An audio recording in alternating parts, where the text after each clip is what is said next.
ಮಾಜಿ ಪ್ರಧಾನಿ ದೇವೇಗೌಡರ ಪತ್ನಿ ಚೆನ್ನಮ್ಮ ಇನ್ನಿಲ್ಲ. ಪದ್ಮನಾಭನಗರದಲ್ಲಿ ಪಾರ್ಥಿವ ಶರೀರದ ಅಂತಿಮ ದರ್ಶನಕ್ಕೆ ವ್ಯವಸ್ಥೆ ಮಾಡಲಾಗಿದೆ.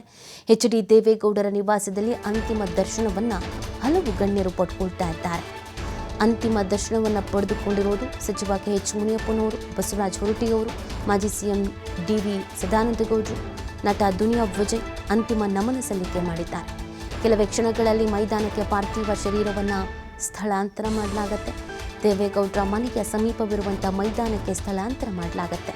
11:30ರವರೆಗೆ ಸಾರ್ವಜನಿಕ ದರ್ಶನಕ್ಕೆ ಅವಕಾಶವನ್ನು ಮಾಡಿಕೊಳ್ಳಲಾಗಿದೆ. ಬೆಂಗಳೂರಿನಲ್ಲಿ 11:30ರವರೆಗೆ ಅಂತಿಮ ದರ್ಶನಕ್ಕೆ ವ್ಯವಸ್ಥೆಯನ್ನು ಮಾಡಲಾಗಿದೆ. ಅದಾದ ನಂತರ ಹಾಸನದ ಹೊಳೆ ನರಸೀಪುರ ರೇವಣ್ಣ ಅವರ ನಿವಾಸಕ್ಕೆ ಪಾರ್ಥಿವ ಶರೀರವನ್ನು ರವಾನೆ ಮಾಡಲಾಗುತ್ತೆ. ಬೈ ರೋಡ್ ರಸ್ತೆ ಮಾರ್ಗವಾಗಿ ಪಾರ್ಥಿವ ಶರೀರವನ್ನು ರವಾನೆ ಮಾಡಲಾಗುತ್ತೆ. ಅದಕ್ಕೆ ಅಂತ ವ್ಯವಸ್ಥೆ ಮಾಡಿಕೊಂಡಿದ್ದಾರೆ. ಬದಲಿ ಮಾರ್ಗದ ವ್ಯವಸ್ಥೆ ಎಲ್ಲ ನೆಲಮಂಗಲ ಮುಖಾಂತರವಾಗಿ ತೆರಳುವಂಥದ್ದು.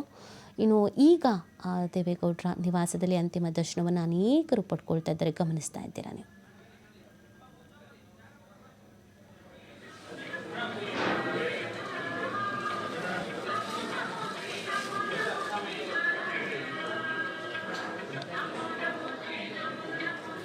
ಸರ್ ಮುಂದೆ ಹೋಗಿ, ಸ್ವಲ್ಪ ಮೂವ್ ಆಗಿ ಸರ್.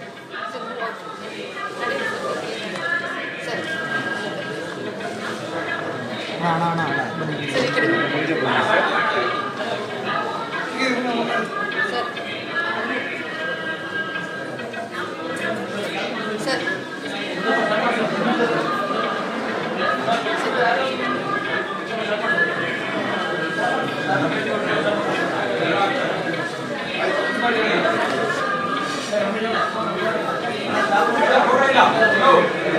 ಫೋಟೋ ಮಾಡ ಸರ್.